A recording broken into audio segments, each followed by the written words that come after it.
Jésus te parle, l'angoisse de la nuit n'est pas la fin. Écoutez ceci avant de dormir. Vous vous sentez anxieux lorsque vous vous couchez et il semble que le petit matin amplifie toutes vos peurs. Cette vidéo est pour vous.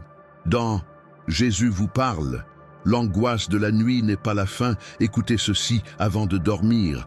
Vous serez guidé dans un voyage de guérison spirituelle basé sur les enseignements de Jésus qui restaurera votre foi et apportera un réel soulagement à votre âme.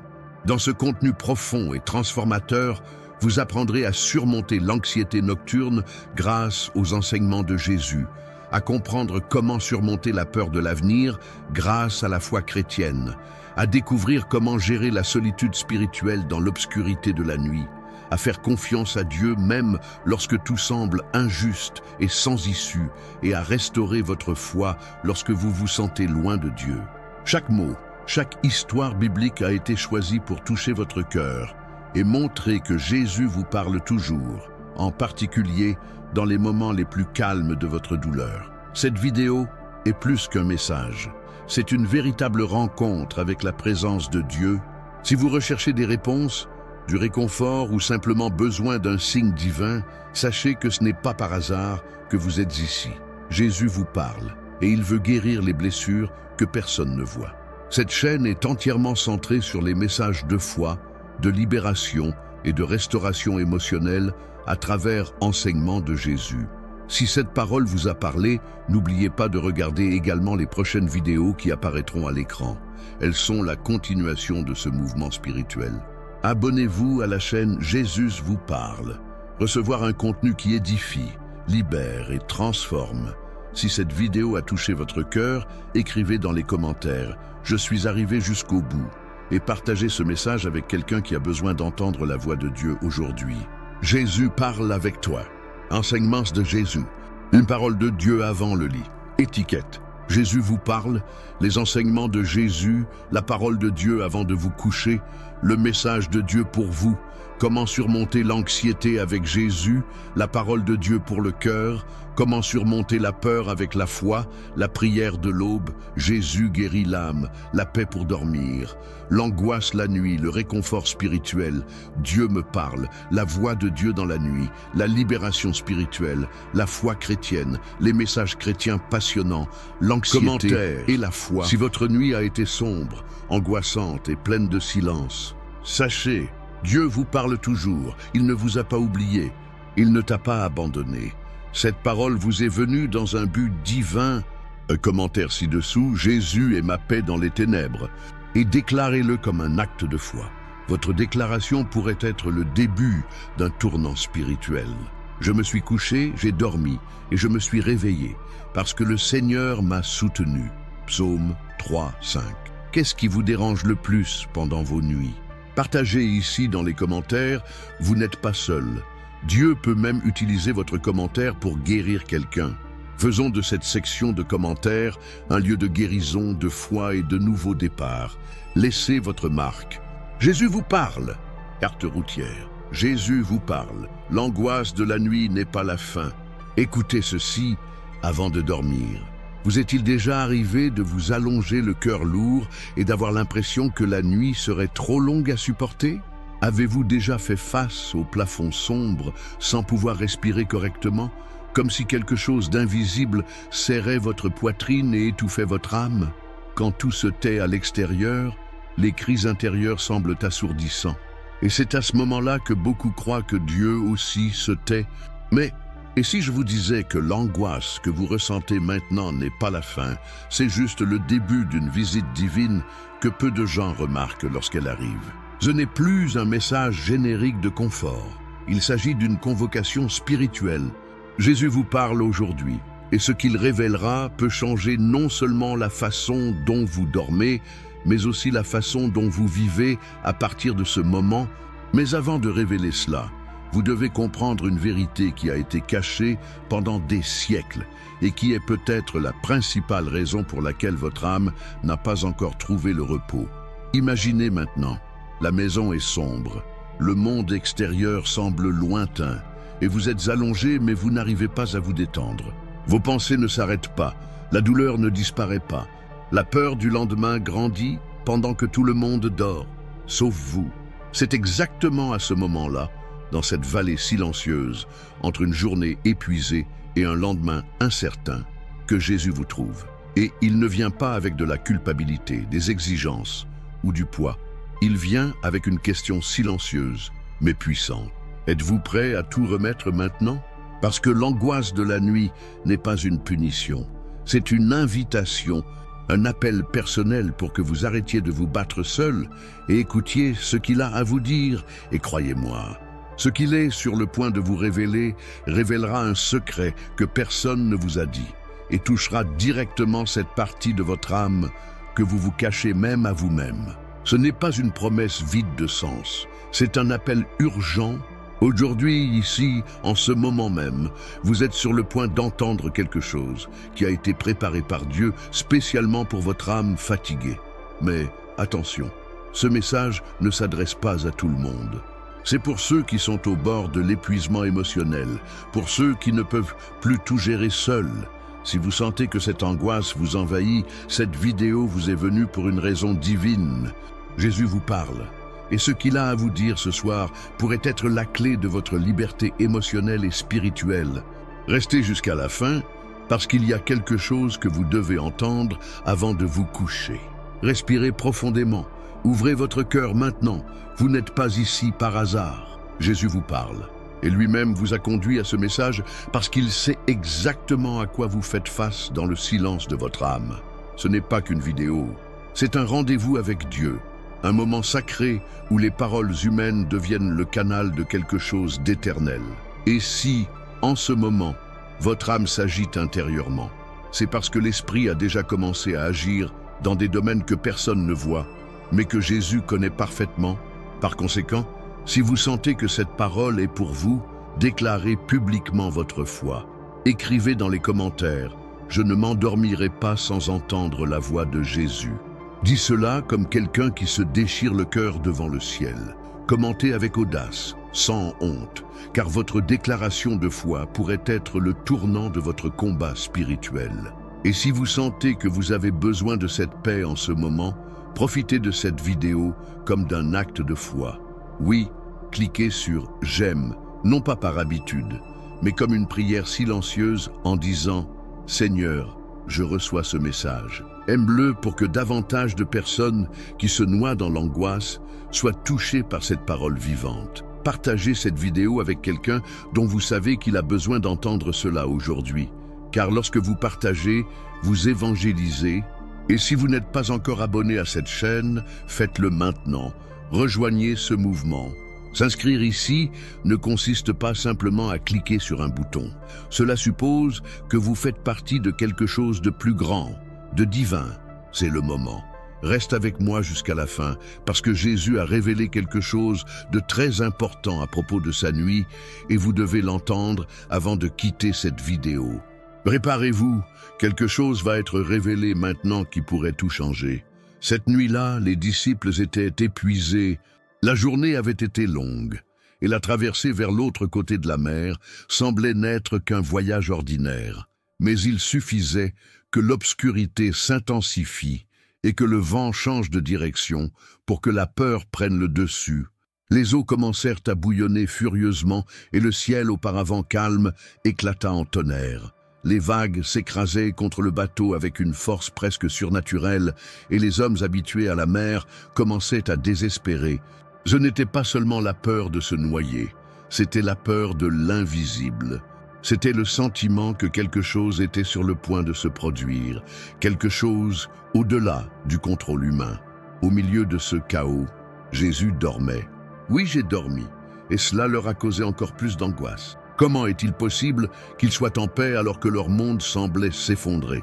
C'est à ce moment-là que le cœur désespère, quand la tempête hurle et que Dieu semble silencieux. La panique remplace la foi. L'esprit s'accélère, la poitrine se resserre. La pensée devient confuse. Peut-être êtes-vous en train de regarder votre vie comme cette mer déchaînée. Les problèmes s'accumulent.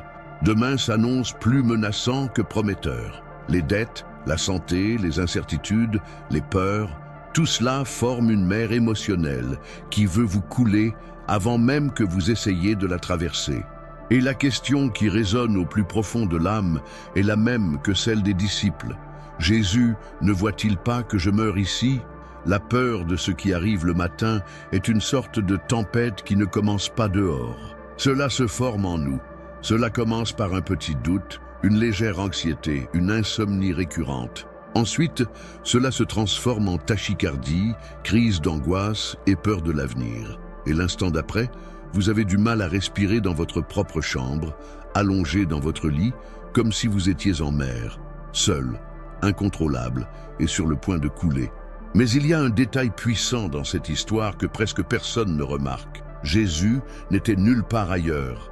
Il était sur le bateau, dans le même bateau qui tanguait violemment. Il était là, endormi, oui, mais présent. Il n'est pas parti, il ne l'a pas abandonné, il n'a pas disparu. Et lorsque les disciples, accablés par l'agonie, le réveillèrent, Jésus se leva, menaça le vent et dit à la mer, « Tais-toi, tais-toi » et il y a eu une grande aubaine. C'est à ce moment-là qu'il regarde les disciples. Et aujourd'hui, il vous regarde et pose une question qui traverse le temps. Pourquoi es-tu si timide?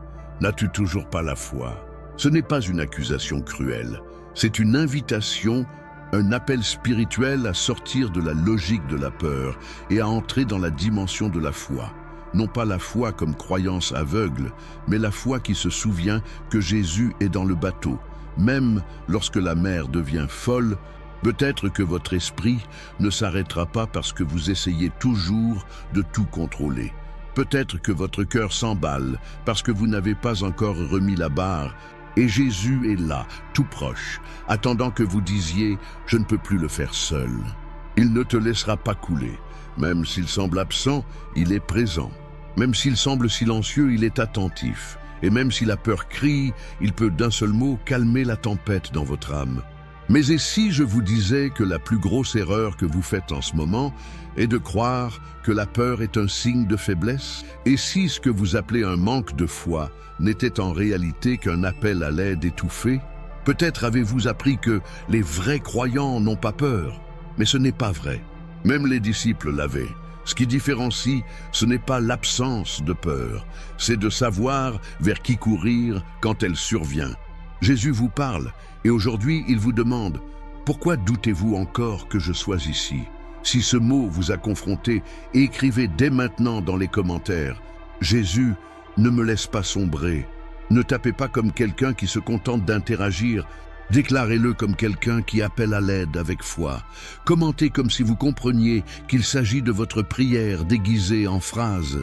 Témoignez dans les commentaires que vous luttez contre cette mer émotionnelle, mais que vous choisissez de croire que Jésus est dans votre bateau.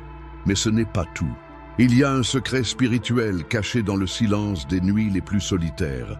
Et quand vous le comprendrez, tout prendra un sens. Le bruit de la grotte était le silence. Mais pas ce silence paisible, mais celui qui fait mal, qui crie à l'intérieur de l'âme. Élie se cachait. Après avoir remporté une bataille spirituelle massive contre les prophètes de Baal, il s'enfuit. Courez car une seule menace suffisait à écraser toutes vos forces. Il s'est présenté parce que, malgré sa victoire publique, il se sentait vaincu. Et voici quelque chose que presque personne ne comprend. Le plus grand effondrement spirituel ne se produit pas lorsque nous perdons, mais lorsque nous gagnons et que nous nous sentons toujours seuls. Elijah sentait son cœur épuisé, son âme brisée, son esprit sans direction. Il s'isole, entré dans une grotte, et là, dans le froid de la pierre et dans l'écho de ses propres pensées, il veut mourir. La douleur qui le dominait n'était pas physique. C'était une profonde solitude spirituelle, le sentiment que, même s'il servait Dieu, personne d'autre ne le voyait, que leur lutte était invisible, que ton âme a crié, mais que personne n'a écouté. Combien de fois avez-vous ressenti cela? Vous souriez, vous servez, vous vous montrez fort, mais au fond vous sentez que personne ne remarque le poids que vous portez. La grotte d'Élie est le symbole de la cachette émotionnelle de ceux qui se sentent invisibles, même aux yeux de Dieu. C'est l'espace où l'esprit répète « Je ne suis pas meilleur que les autres ». Alors, pourquoi continuer? La douleur de l'invisibilité spirituelle est l'une des plus cruelles, car elle n'a aucune forme, mais elle consume. c'est un mélange de fatigue et de découragement. Une voix qui dit « Tu es seul ». Et c'est là le plus vieux mensonge de l'ennemi, isolé pour détruire. Mais c'est là que se produit le miracle silencieux. Élie attend une grande manifestation de Dieu, et un vent fort arrive, mais Dieu n'est pas dans le vent. Un tremblement de terre arrive, mais Dieu n'est pas là non plus. Puis tiré, pourtant rien, et puis un murmure, une douce brise. Et dans ce silence, Dieu parle. La parole dit « Et voici, le Seigneur est passé ». Et cette petite phrase porte un océan d'espoir. Parce que même si vous êtes actuellement dans votre caverne émotionnelle, pensant que Dieu vous a oublié, il est déjà en train de passer. Mais il ne vient pas en criant. Cela ne vient pas avec un spectacle. Cela vient avec la présence, avec subtilité, avec un toucher qui ne fait pas mal, mais qui guérit. Jésus vous parle, et quand il parle, même le silence change de son. Il murmure des vérités éternelles au milieu de votre douleur. Il touche votre solitude avec détermination. Il vous voit même lorsque vous vous cachez de tout le monde. Élie n'avait pas besoin d'un nouveau miracle extérieur. Il avait besoin de retrouvailles intérieures. Et c'est exactement ce que fait Dieu lorsqu'il le trouve dans la grotte. Il ne le condamne pas, il ne l'ignore pas, il ne l'accuse pas. Il demande simplement « Qu'est-ce que tu fais ici ?» Parce qu'avant de vous faire sortir de la grotte, Dieu doit montrer qu'il y est déjà entré avec vous. Si ce mot vous a trouvé dans votre grotte, écrivez dès maintenant dans les commentaires. Jésus me voit, même quand personne ne me voit. Commentez sans crainte. Déclarez cela comme une percée spirituelle contre le mensonge de la solitude. Écrivez comme quelqu'un qui comprend que la présence de Dieu ne dépend pas du bruit, mais de la délivrance. Parce que même si vous pensez que c'est caché, Jésus est déjà à l'intérieur, attendant que vous l'écoutiez. Mais ce n'est pas tout.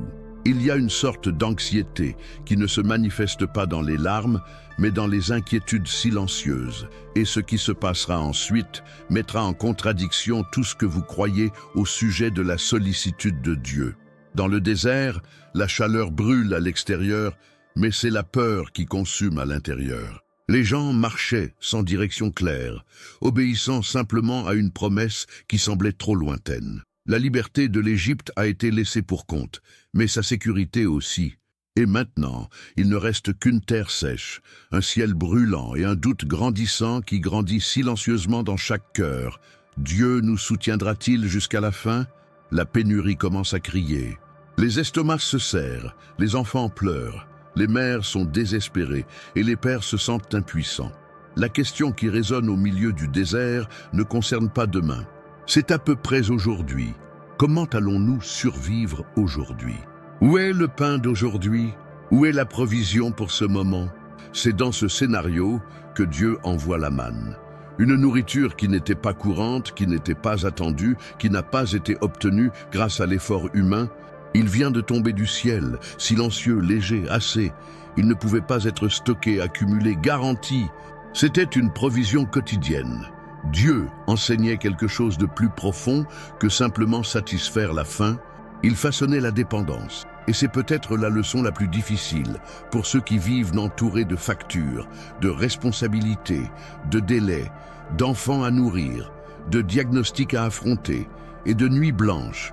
Le désert actuel est différent, mais la peur est la même. L'anxiété de survie n'est pas minime. Il envahit la poitrine comme du sable invisible, s'infiltre dans les prières, contamine la foi. Et quand nous regardons le réfrigérateur presque vide, le compte en banque à sa limite, l'agenda plein d'engagement et aucun soulagement en vue, tout en nous crie « Dieu m'a-t-il oublié ?» Mais Jésus vous parle et il vous dit « Je suis toujours le même qui envoie la manne du ciel. » Le problème est que beaucoup veulent la sécurité des stocks, mais Dieu veut vous apprendre à vous reposer de la dépendance. Il donne encore assez pour aujourd'hui, ni avant ni après. Aujourd'hui, chacun collectait selon ce qu'il pouvait manger, rien de plus, rien de moins. Celui qui essayait de le garder pour demain voyait la manne pourrir, parce que la leçon est claire, la subsistance vient de la foi quotidienne et non d'un contrôle absolu. Peut-être que votre plus grande angoisse aujourd'hui est la suivante. Vous ne voulez pas de luxe, vous ne voulez pas d'excès, vous voulez juste pouvoir traverser cette phase avec dignité. Vous voulez juste dormir sans craindre le lendemain. Vous voulez simplement vous assurer que vos enfants ont quelque chose à manger, que votre santé tiendra le coup, que demain ne t'écrasera pas. Mais et si je vous disais que l'anxiété n'est pas seulement une réponse émotionnelle, mais aussi une stratégie spirituelle de l'ennemi pour vous faire douter de la sollicitude de Dieu? Et si vous compreniez que la paix ne vient pas lorsque le problème est résolu, mais lorsque vous découvrez que Dieu est avec vous au milieu de ce problème? La manne ne tombait pas dans les palais, il est tombé sur le sol du désert. Cela signifie que la présence de Dieu ne se manifeste pas seulement lorsque tout va bien, mais précisément lorsque tout semble aride, incertain, vide. Dieu est au milieu de votre lutte et il continue de pourvoir à vos besoins, même si vous ne le voyez pas encore. Si ce mot confronte votre angoisse, écrivez dans les commentaires « Jésus, j'ai confiance en ta manne ». Déclarons cela comme une rupture avec la peur, une rupture spirituelle avec le besoin de tout contrôler. Écrivez comme quelqu'un qui décide aujourd'hui de se reposer sous les soins divins. Pas en excès, pas en surplus, mais en quantité suffisante qui vient de Dieu chaque jour. Et si vous sentez que vous avez besoin de cette paix en ce moment, ne vous contentez pas de commenter, mais profitez de cette vidéo comme d'un acte de foi. Cliquez sur « J'aime » comme pour dire « Seigneur, je reçois cette parole ». Votre like pourrait être le pont permettant à ce message d'atteindre davantage de personnes qui vivent dans le même désert que vous. Partagez avec toute personne qui lutte pour survivre émotionnellement, spirituellement et financièrement. Et si vous n'êtes pas encore abonné à cette chaîne, faites-le maintenant. Ce n'est pas qu'un clic, c'est un positionnement. Vous dites « Je fais partie de quelque chose de plus grand ». Je marche avec Jésus, même dans le désert. Et voici la partie la plus impressionnante de cette histoire. Il y a une sorte d'angoisse que même le corps ne comprend pas, mais que l'âme ressent. Des pensées qui ne s'arrêtent pas, même quand tout est silencieux. Et ce qui vient maintenant touchera directement cette zone de votre esprit. La maison était pleine. L'odeur des plats fraîchement préparés se mêlait au bourdonnement des voix et au bruit des récipients en train d'être disposés. Martha allait d'un endroit à l'autre, servant, organisant, contrôlant tout. Elle était une hôtesse, responsable, dévouée. Elle ne voulait pas se tromper. Après tout, Jésus était là. Tout devait être fait parfaitement. Pendant ce temps, Maria était assise. Il écoutait, il regardait, il restait simplement aux pieds de Jésus. Je n'ai pas couru, je ne l'ai pas réparé, ça n'a pas été nettoyé. Je viens d'écouter, je viens de l'absorber. Martha, mal à l'aise face à cette scène, brise le silence et dit « Seigneur, ça ne te dérange pas que ma sœur me laisse servir seule. Ordonne-lui donc de m'aider. » Et Jésus répond par une phrase qui semble simple, mais qui détruit tout le système d'anxiété que nous portons jusqu'à ce jour. Marthe, Marthe, tu es inquiète et tu t'inquiètes pour beaucoup de choses, mais une seule est nécessaire. Ce que Jésus dit à Marthe résonne dans l'âme de ceux qui tentent de tout contrôler et qui ne se sentent toujours pas en paix. Combien de nuits avez-vous passé à essayer d'organiser mentalement votre vie, de résoudre des problèmes qui ne se sont même pas encore produits, de prédire des scénarios, d'anticiper des catastrophes, de chercher des solutions? L'esprit ne s'arrête pas. Le corps s'allonge, mais l'esprit court un marathon. Et l'âme s'étouffe, parce qu'il y a un poids qui ne vient pas des circonstances, mais de l'attente de devoir tout gérer. Jésus vous parle, et il dit que votre paix ne réside pas dans ce que vous faites, mais dans l'endroit où vous choisissez de vous reposer. Martha n'a rien fait de mal, elle a simplement tout fait au mauvais moment. Elle était tellement occupée à servir Jésus qu'elle ne pouvait pas profiter de Jésus. Et c'est là la crise silencieuse de la foi moderne. Beaucoup connaissent Jésus, parlent de lui, travaillent pour lui. Mais ils ne s'arrêtent pas pour être avec lui. L'agitation mentale n'est pas seulement un problème psychologique, c'est souvent un signe spirituel que votre âme se nourrit de tâches, mais à faim de présence. Marie a compris quelque chose que Marthe ne pouvait pas voir, que le repos de l'esprit commence lorsque le cœur se tait aux pieds du Christ. Peut-être que vous êtes comme Martha, vous faites tout correctement et vous vous sentez toujours épuisé. Vous pensez être responsable, mais au fond, vous êtes simplement englouti par une anxiété spirituelle déguisée en productivité. Et si je vous disais que l'activisme pourrait être une manière sophistiquée de cacher la douleur de votre âme, que souvent, plus vous courez, plus vous essayez d'échapper à ce qui ne peut être guéri qu'en vous arrêtant. Jésus ne reproche pas à Marthe de travailler, il l'appelle par son nom, 2 fois, comme pour dire « Je te vois, même si tu ne vois que ce qui reste à faire ». Il ne l'exclut pas, il la rappelle. Revenez à table, retournez au lieu d'écoute, retour à l'essentiel. Il ne veut plus que cela vous échappe. Il veut ton cœur, parce qu'il n'y a qu'une seule chose nécessaire. Et tout commence quand on s'arrête. L'esprit qui ne se repose pas, l'âme qui ne se calme pas, la pensée qui ne se tait pas. Tout cela est résolu lorsque vous choisissez de vous asseoir. Ne pas abandonner. Mais écoutez, Maria a choisi la bonne part, et cela ne lui sera pas enlevé. Choisissez aussi. Si ce mot parlait à votre âme agitée, écrivez dans les commentaires « Jésus, je choisis de m'asseoir à tes pieds ».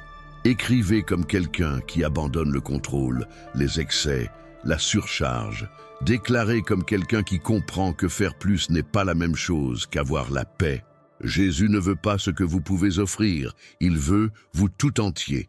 Même si tout autour de vous reste le même, votre intérieur peut changer. Commentez avec audace, comme quelqu'un qui décide d'arrêter de se battre avec ses propres pensées et de commencer à écouter la voix du Maître. Mais ce n'est pas tout. Et si je vous disais que ce qui vous retient n'est pas le poids du présent, mais l'ombre d'un passé que vous n'avez toujours pas su pardonner à vous-même, ce qui vient maintenant touchera des souvenirs dont vous n'avez peut-être jamais parlé à personne. Pierre connaissait la voix de Jésus. Je connaissais le look, le ton, la présence. C'était quelqu'un de fiable. Il n'était pas un étranger parmi les disciples. Pierre avait marché sur l'eau. Il avait déclaré que Jésus était le Christ.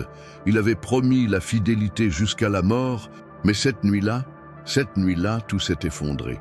Quelques heures suffisaient, quelques questions suffisaient. Il suffisait de craindre, et Pierre l'a nié. 3 fois. Il a nié connaître celui qui lui avait tout donné. Et ce qui déchire l'âme, ce n'est pas seulement la chute, c'est la conscience d'avoir trahi la personne même qui croyait le plus en vous. Après le 3e reniement, le coq chante et Pierre se souvient des paroles de Jésus. Ses yeux se remplissent de douleur, le monde s'effondre. Il sort et pleure amèrement, parce que quand la culpabilité du passé surgit, elle ne frappe pas, elle écrase, elle ne corrige pas, elle accuse. La douleur de Pierre et la douleur de beaucoup de ceux qui écoutent ce message en ce moment. Vous savez ce que c'est de se réveiller avec le poids de mauvais choix. Vous savez ce que c'est de porter des souvenirs qui ressemblent à des blessures ouvertes dans votre âme. Et peu importe le temps qui passe, peu importe combien vous essayez de continuer, il y a un moment dans la journée, parfois la nuit, avant de vous coucher, où la culpabilité revient comme un murmure cruel. Vous avez foiré. Peut-être s'agissait-il d'une relation, d'une décision hâtive, d'un péché caché, d'une promesse non tenue, d'une parole prononcée au mauvais moment. L'erreur semble irréversible. Et le pire, c'est le sentiment que Dieu ne vous regardera plus jamais de la même manière. Mais Jésus vous parle et ce qu'il a fait à Pierre le prouve. Après la résurrection, Jésus apparaît aux disciples. Et dans un cadre aussi commun qu'extraordinaire, au bord de la mer, près d'un feu, il appelle Pedro 3 fois. Ne pas affronter, mais à restaurer. Pierre, est-ce que tu m'aimes? 3 questions pour 3 refus. Chaque réponse est une cicatrice traitée. Jésus ne prétend pas que rien ne s'est passé. Il n'ignore pas la douleur, il touche la blessure, mais avec miséricorde. Il ne dit pas « je te pardonne ». Il dit « paie mes brebis ». Parce que pour Jésus, votre chute ne vous disqualifie pas. Elle vous prépare. Pedro n'était pas exclu. Il a été repositionné, transformé de traître à pasteur. Et si je vous disais que ce qui vous embarrasse le plus aujourd'hui pourrait être précisément ce que Dieu utilisera pour guérir les autres demain, que ce que vous pensez vous priver du droit d'être utilisé par Dieu pourrait en réalité être ce qui vous rend plus sensible à la douleur des autres. La culpabilité paralyse, mais la grâce restaure. Et la question de Jésus résonne désormais en vous. M'aimes-tu encore? Parce que peu importe ce qui s'est passé, son amour n'a pas changé. Et son appel sur vous est toujours d'actualité. La honte vous fait vous cacher, mais Jésus vous appelle à la réunion. Et quand il restaure, il ne se contente pas de pardonner. Il rend un but. Si cette parole a touché la partie la plus cachée de votre cœur, écrivez dès maintenant dans les commentaires « Jésus restaure mon histoire ». Écrivez sans crainte, comme quelqu'un qui refuse de se laisser définir par l'erreur et décide de se laisser guérir par la grâce. Déclarez comme quelqu'un qui sait que le passé ne définit pas l'avenir, alors que c'est Jésus qui écrit les prochains chapitres. Témoignez que vous choisissez de vous relever, même avec des cicatrices, parce que le regard du Christ est toujours sur vous. Mais attendez, ce qui se passera ensuite remettra en question tout ce que vous croyez sur le silence et l'abandon. Parce que ce qui arrive maintenant ne concerne pas des paroles inouïes, mais des prières auxquelles Dieu a déjà répondu, même lorsque vous pensiez qu'il était silencieux. Les prières d'Anna n'étaient plus fortes. Ils ont été réalisés avec des lèvres tremblantes, des yeux rouges et des cœurs hurlants. C'était l'aube dans l'âme de cette femme, et même pendant la journée, tout était sombre à l'intérieur. Anna vivait entourée de souffrances qui ne voulaient pas disparaître et de promesses qui ne semblaient pas lui avoir été faites. Alors que d'autres femmes célébraient les enfants, elle ne savait célébrer que le silence, ce silence que personne ne voyait, mais qui l'écrasait intérieurement. Année après année, elle montait au temple. Année après année, elle revenait les bras vides. Seuls ceux qui ont pleuré à l'intérieur devant un autel savent à quel point cela fait mal quand il semble que Dieu n'écoute pas. Et c'est peut-être aussi votre réalité maintenant. Vous avez tellement prié, vous avez crié, vous avez demandé avec foi, mais rien n'a changé.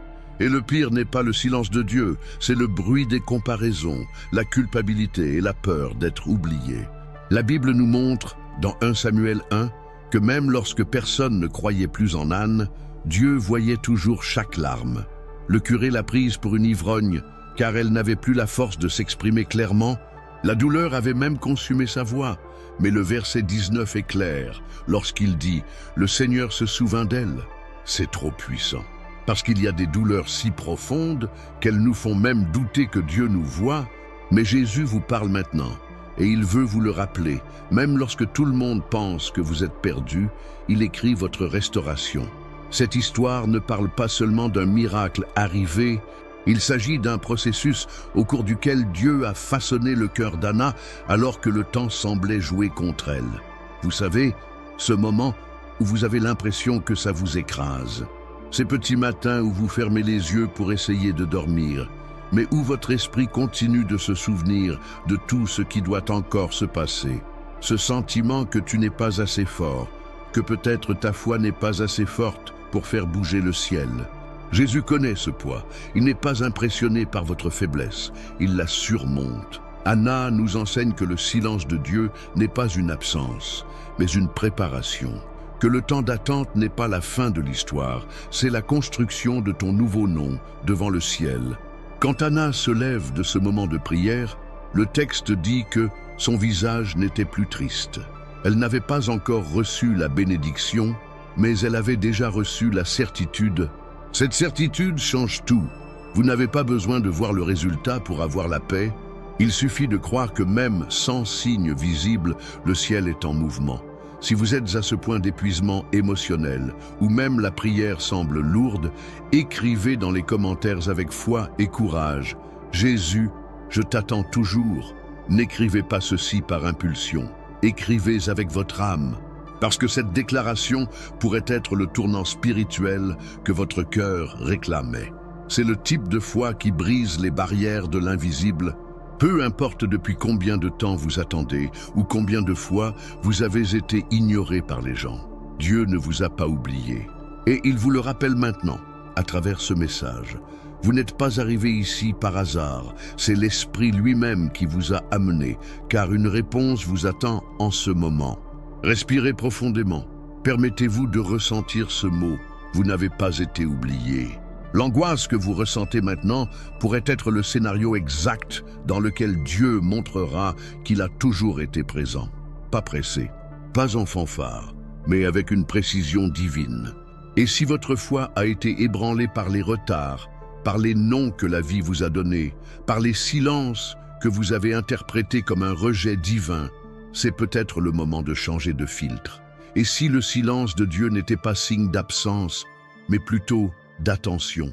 Et s'il vous façonnait pour recevoir quelque chose de plus grand que ce que vous avez demandé, et si la douleur que vous ressentez aujourd'hui était l'impulsion dont vous aviez besoin pour vous plier devant lui et, pour la première fois, vous donner complètement, sans exigence, sans précipitation, sans peur. Anna a reçu Samuel, mais plus encore. Elle a reçu un nouveau cœur, un cœur qui a appris à faire confiance même sans garantie. Et c'est peut-être le remède dont vous avez besoin maintenant. Arrêtez de chercher des promesses visibles et commencez à faire confiance au Dieu invisible qui fait tout bouger au bon moment. Le Seigneur s'est souvenu d'elle et se souvient de vous. Croyez-vous vraiment que Dieu est silencieux ou est-il possible qu'il attende juste le bon moment pour vous surprendre? Écris dans les commentaires « Jésus, je t'attends toujours » et déclarez-le comme quelqu'un qui s'élève spirituellement de sa propre grotte. Votre réponse ne viendra peut-être pas avec du bruit, mais elle aura un but, parce que le Dieu qui a écouté Anna est le même qui vous écoute maintenant. Et il sait exactement ce que vous n'avez pas encore le courage de dire à haute voix. Mais ce n'est pas tout.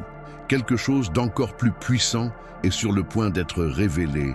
Préparez votre cœur, car ce que vous entendrez ensuite pourrait briser les chaînes que vous portez depuis des années et révéler une touche de Jésus que personne n'a jamais touchée. Elle avait déjà tout essayé. Des médecins, des guérisseurs, des conseils de proches, des recettes maison et même des prières creuses faites par des gens qui ne connaissaient même pas leur nom. Et pourtant, pendant 12 longues années, le sang n'a cessé de couler. C'était comme si la vie se perdait goutte à goutte, jour après jour, au point que je ne savais plus si j'étais en vie ou si j'essayais simplement de survivre. Cette femme, connue uniquement sous le nom de celle qui coule du sang, portait non seulement une maladie dans son corps, mais aussi une honte sociale, un rejet émotionnel, une fatigue spirituelle que les mots humains ne peuvent expliquer. Comprenez-vous ce que c'est ? Vivez comme si votre douleur était devenue votre identité.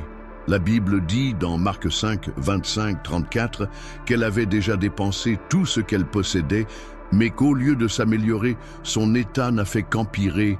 Et à quelle fréquence cela vous arrive-t-il aussi ? Vous dépensez vos forces à essayer de tout garder debout, votre énergie à essayer de bien paraître, votre foi à essayer de rester en vie. Et rien ne change. Ce que personne ne comprend, c'est que la fatigue émotionnelle ne crie pas, elle murmure intérieurement en silence. Vous souriez, travaillez, prenez soin de vos enfants, remplissez vos obligations, allez à l'église, mais à l'intérieur, votre âme saigne. Et comme cette femme, vous avez peut-être accepté l'idée que votre douleur est éternelle. Mais quelque chose d'inattendu s'est produit, et elle a entendu parler de Jésus. Ce n'était pas une révélation mystique, ni un rêve angélique. C'était juste un mot, un espoir minime. Et si c'était vrai, qui a germé en elle, et cela a suffi à briser des années de souffrance et à la propulser dans la foule. Cette femme n'a pas demandé de prière, elle n'a pas écrit de requête sur l'autel, elle n'a pas attendu le service du dimanche, elle a décidé, avec un courage désespéré, de toucher Jésus, même dans son dos, même en secret, même sans permission. Et c'est grâce à ce contact que son histoire a changé. Parce que là, au bord du désespoir, elle a trouvé la présence qui guérit sans avoir besoin de mots. La Bible dit qu'au même moment, le flux de sang s'est arrêté, mais le plus surprenant, c'est que Jésus a arrêté tout, la foule, le mouvement, le bruit, pour la regarder et lui dire « Ma fille, ta foi t'a sauvée, va en paix et sois libre de ta souffrance. » Marc 5, 34. Il l'appelait « ma fille », ni malade, ni impur, ni gênant. Il a restauré ce qu'aucun médecin n'a jamais pu, sa dignité, son identité, sa paix. Et maintenant, réponds-moi honnêtement. Se pourrait-il que cette fatigue émotionnelle que vous ressentez aujourd'hui soit en fait le cri de votre âme demandant un contact divin? N'est-il pas temps d'arrêter de cacher votre douleur et d'approcher Jésus avec la même audace que cette femme? Parce que la vérité est une. Personne ne comprendra la profondeur de votre souffrance, mais Jésus la comprendra et il arrête tout pour t'entendre, pour te voir, pour t'appeler son fils. Si ce mot vous parle, écrivez dans les commentaires avec courage. Je refuse de saigner en silence. N'ayez pas peur de vous exposer. Il y a une guérison dans la reconnaissance. Il y a la libération dans l'abandon. Ce simple commentaire pourrait être la touche de foi qui débloquera une guérison émotionnelle que vous attendez depuis des années. Ne vous battez plus en silence. Jésus vous parle. Et quand il parle, le chaos se tait, la honte tombe et la souffrance qui semblait éternelle trouve une fin. Mais ce n'est pas tout. Et si je vous disais que la peur de dormir sans paix est liée à une bataille invisible qui a commencé bien avant que vous ne posiez la tête sur l'oreiller? Préparez votre cœur, car ce qui va suivre touchera une partie oubliée de votre âme, et cela pourrait être la réponse que vous priez depuis si longtemps. Cette nuit-là, David n'avait pas le choix. Il a dû fuir son propre fils. Absalom, son sang, sa chair, celui qu'il tenait sur ses genoux, devenait désormais le visage de sa plus grande terreur. Il n'a pas fui n'importe quelle armée. Fuir un ennemi était déjà assez douloureux, mais fuir quelqu'un qu'on aime, cela déchire l'âme. Le ciel était sombre, mais le cœur de David était encore plus sombre. À chaque pas dans le désert, un autre poids tombait sur ses épaules. Ce n'était pas seulement la peur de la mort, c'était la culpabilité, repentir, les décisions passées qui vous ont amené ici. Lorsque le soleil s'est couché cette nuit-là, David savait qu'il ne verrait peut-être pas le lendemain se lever. C'est ce que beaucoup ressentent aujourd'hui lorsqu'ils mettent la tête sur l'oreiller. Le cœur plein de peur que personne ne voit et l'esprit noyé dans une mer de pensées qui ne cesse de crier. Combien de fois t'es-tu allongé comme ça? Faire semblant d'être bien pour les autres, mais à l'intérieur, imploser? La terreur nocturne qui vous empêche de dormir, la peur que quelque chose se passe pendant que tout le monde se repose, l'anxiété qui se transforme en insomnie, l'insomnie qui se transforme en pensée destructrice, et les pensées, ce sont les pires. Ils sont comme des flèches enflammées de l'âme. Et le plus cruel, c'est que la plupart du temps, personne ne le remarque, parce que pendant que le monde est silencieux, votre esprit hurle. Les gens disent « reposez-vous en Dieu », mais ce n'est pas si simple, n'est-ce pas? Car comment pouvez-vous vous reposer quand les fantômes du passé murmurent encore votre nom? Mais il y a un détail que peu de gens remarquent dans cette histoire de David. Au milieu de la menace de mort, de trahison et d'abandon, il a fait quelque chose qui semble impossible. Il a dormi. Oui, il a dormi. Et puis il écrit « Je me suis couché et j'ai dormi. Je me suis réveillé parce que le Seigneur m'a soutenu. » Psaume 3, 5. Et voici la révélation. Le véritable repos ne vient pas de l'absence de menaces extérieures. Cela vient de la certitude de la présence de Dieu à l'intérieur. David n'avait aucun contrôle sur ce qui se passerait ce matin-là, mais il faisait confiance à celui qui soutenait son âme, même si son corps ne se réveillait pas le lendemain. Le secret n'était pas dans l'oreiller, mais dans la foi. Combien d'entre nous recherchent la sécurité dans des portes verrouillées, dans des routines, dans des explications logiques, alors qu'en réalité, ce que l'âme réclame, c'est le repos spirituel. Vous pouvez être allongé, mais si vous n'avez pas la paix, vous ne vous reposerez jamais vraiment. David a compris que la paix n'est pas l'absence de guerre, mais la présence de Dieu. C'est pourquoi il a pu s'endormir, parce qu'avant de fermer les yeux, il a cédé le contrôle. Ce n'est pas de la faiblesse, c'est du courage. S'abandonner au sommeil avec un cœur blessé, mais avoir confiance que Dieu veille toujours sur vous, c'est la foi. Et c'est peut-être exactement ce que Dieu essaie de vous dire ce soir. Fils, fille, tu peux te reposer. Je suis toujours là. Je retiens toujours ton souffle. Vous n'avez pas besoin de surmonter vos pensées maintenant. Vous n'avez pas besoin d'avoir toutes les réponses. Vous avez juste besoin de vous rappeler qui détient votre vie, même si vous n'en êtes pas conscient. Car pendant que vous dormez, le ciel reste actif. Les anges ne se reposent pas. Dieu ne fait pas la sieste.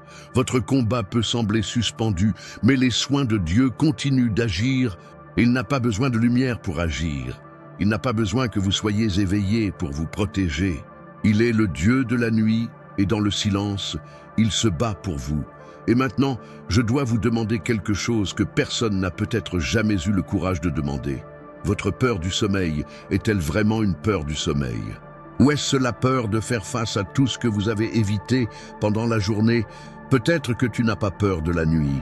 Ayez peur du silence, car c'est là que toutes les voix refoulées refont surface. Mais aujourd'hui, le Saint-Esprit veut faire taire ces voix. Il veut remplacer ce bruit intérieur par une vérité inébranlable. Vous êtes gardés. Oui, vous êtes protégés par une paix qui dépasse toute compréhension. Même si tout s'effondre autour de vous, il y a du repos pour vous. Parce que le repos n'est pas un lieu, c'est une personne, c'est Jésus. Si ce message a parlé au plus profond de votre cœur, commentez maintenant « Jésus, je te donne mes nuits ». N'attendez pas d'avoir peur pour le déclarer. Faites-le même si vos mains tremblent, parce que la foi n'est pas l'absence de peur, c'est faire confiance, même en sa présence. Et ce commentaire n'est pas qu'une phrase vague, c'est un acte de foi, c'est un pas dans l'obscurité. C'est toi qui dis « Seigneur, je ne sais pas comment, mais je crois que tu me soutiendras », tout comme David le croyait. Tout comme il dormait, et maintenant, respirez profondément. Permettez-vous de ressentir cette présence, parce qu'il ne s'agit pas de ce que vous ressentez, mais de ce que Dieu a déclaré, et il a déjà dit « Je suis avec toi ». Ce soir, ce n'est pas la fin. Ce n'est que le début d'une guérison qui commence dans le silence. Tu n'es pas seul. Jésus vous parle, et pendant que vous vous reposez, il agit. Mais attendez, que se passe-t-il lorsque la détresse se transforme en routine? Et quand les cycles semblent ne jamais se terminer?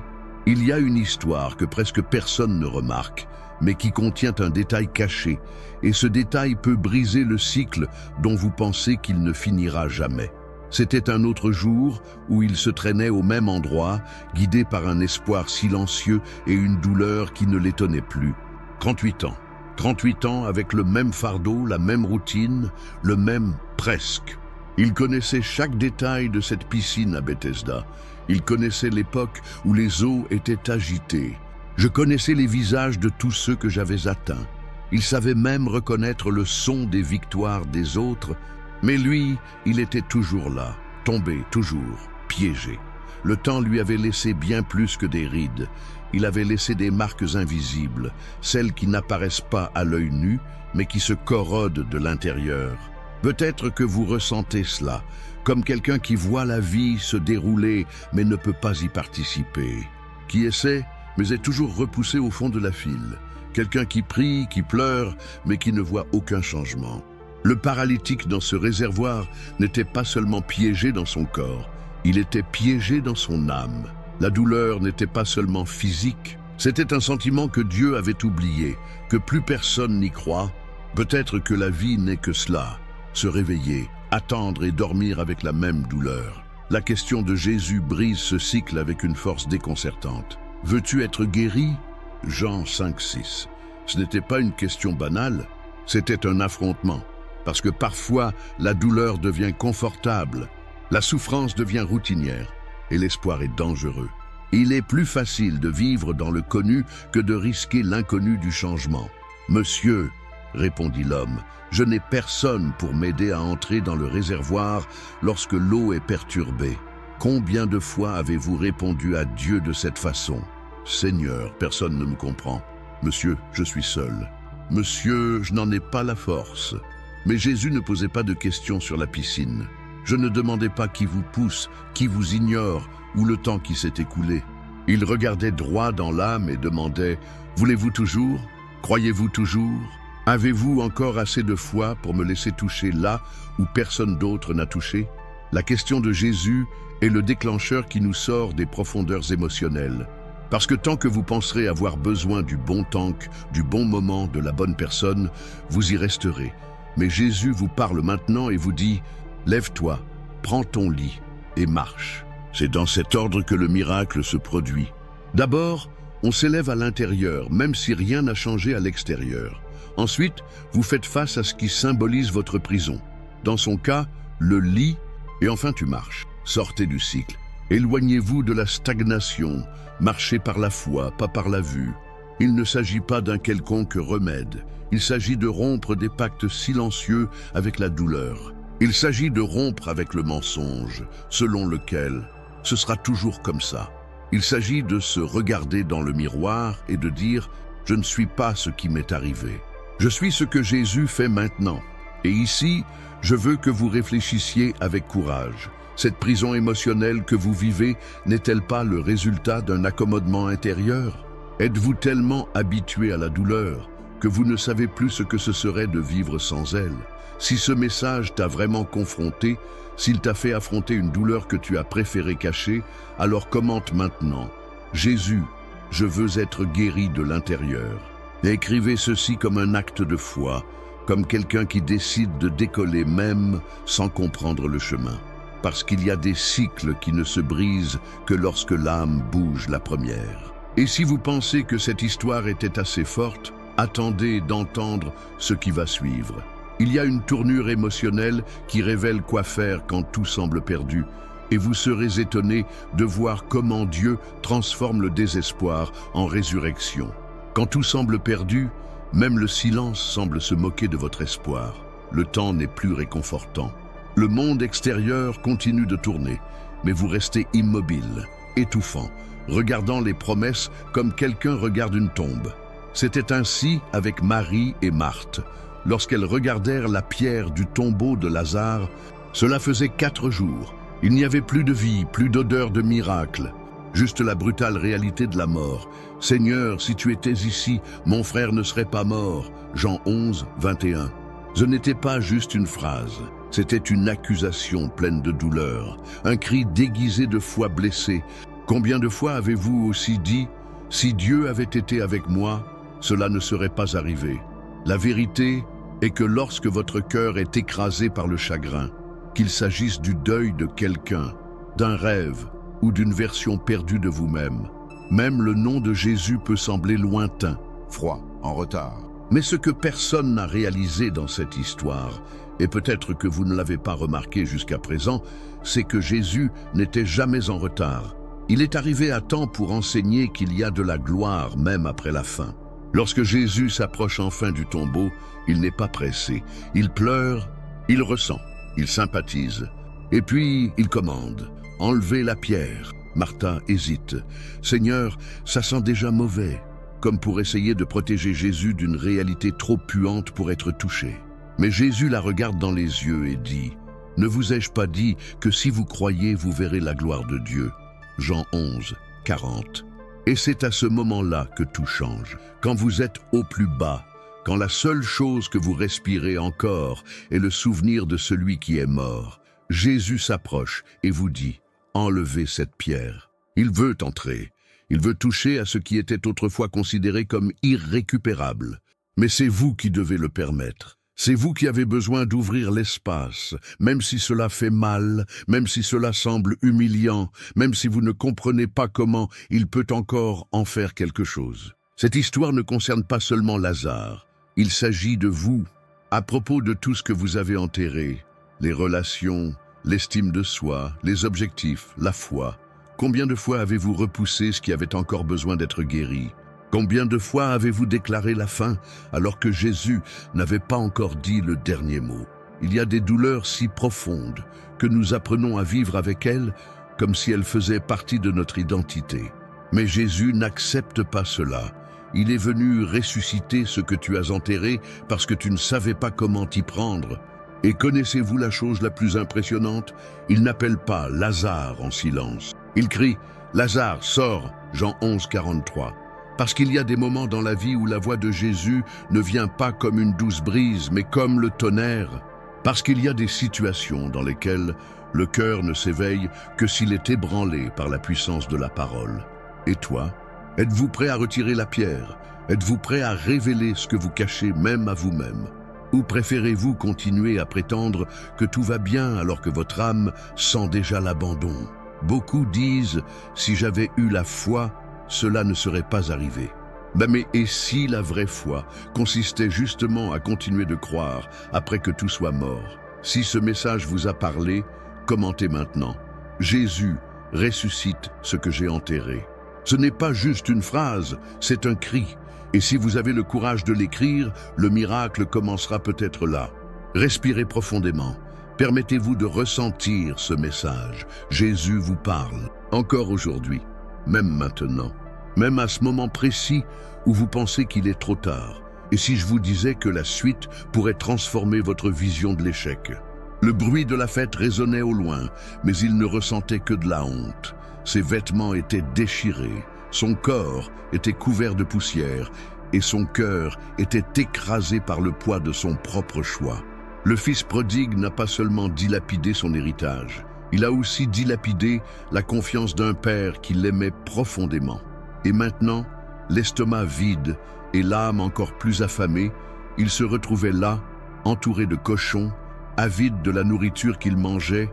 La scène est déconcertante, mais familière à quiconque s'est déjà senti petit face à ses propres erreurs. Suis-je encore digne d'être appelé fils? Et me pensa-t-il.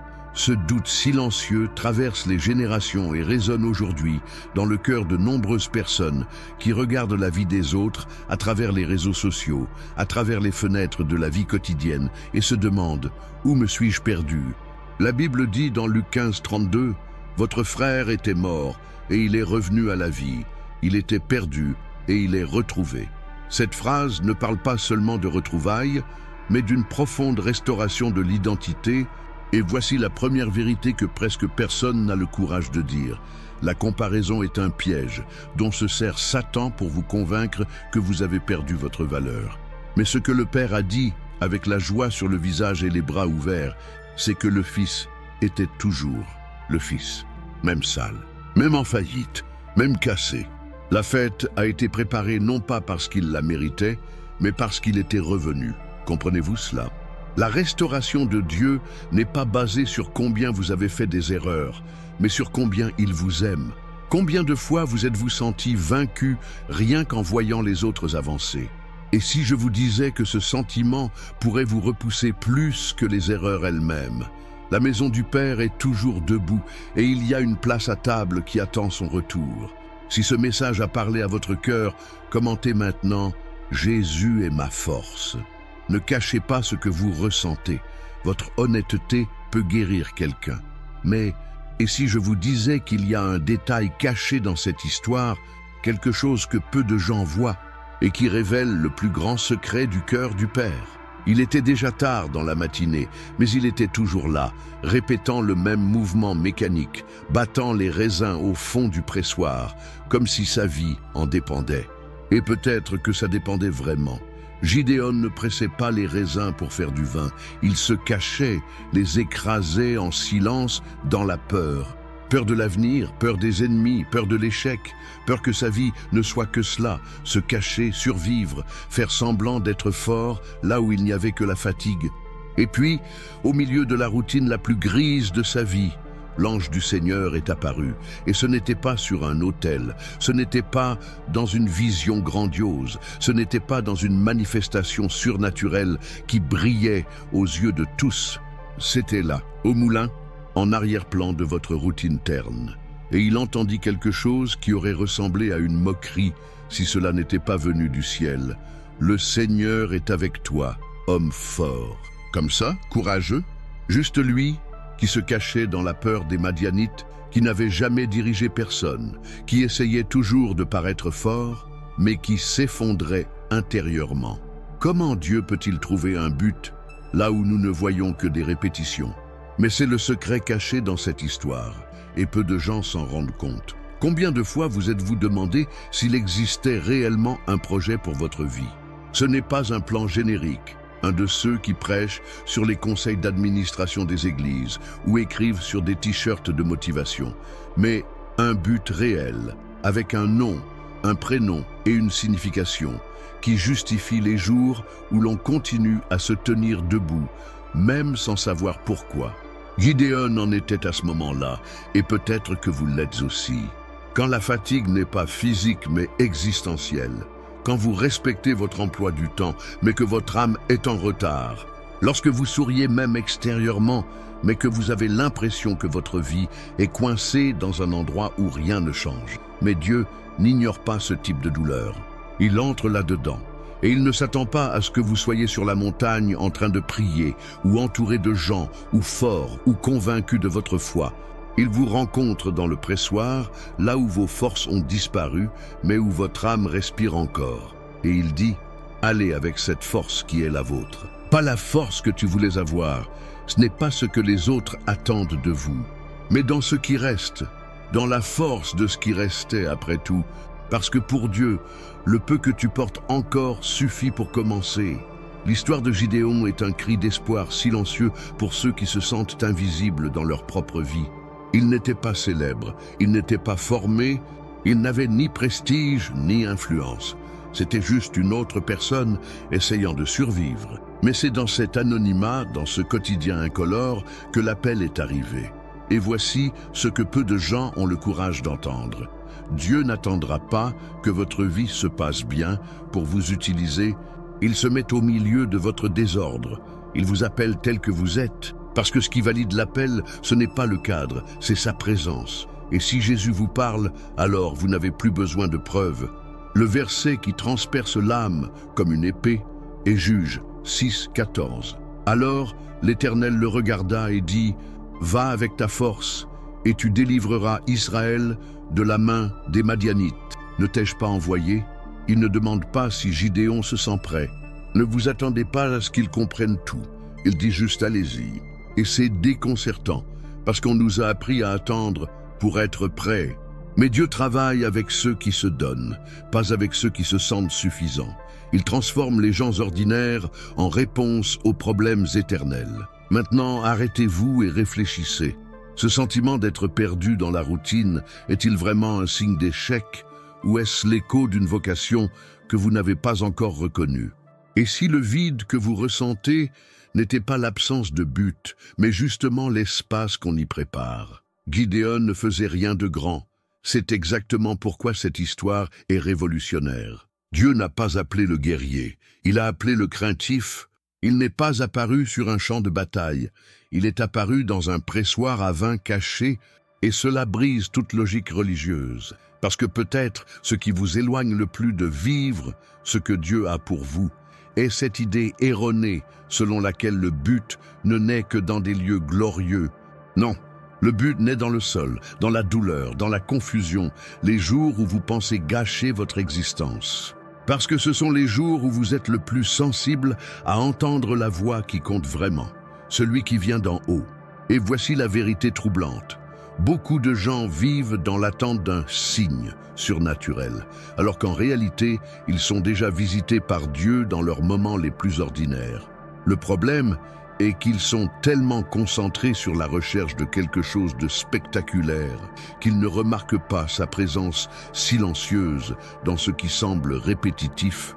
Et c'est dangereux, parce que celui qui ne reconnaît pas Dieu dans sa routine aura peu de chances de le suivre dans sa mission. Pouvez-vous comprendre le poids de cela?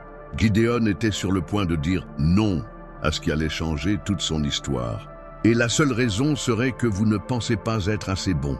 Combien de noms avez-vous donné au ciel parce que vous ne pensez pas en être digne? Combien de portes ne se sont pas ouvertes parce que vous ne vous sentiez pas capable de les franchir? Avez-vous le courage de déclarer maintenant « Jésus, utilise-moi même dans ma faiblesse ». Si oui, écrivez dans les commentaires « J'accepte ma vocation ».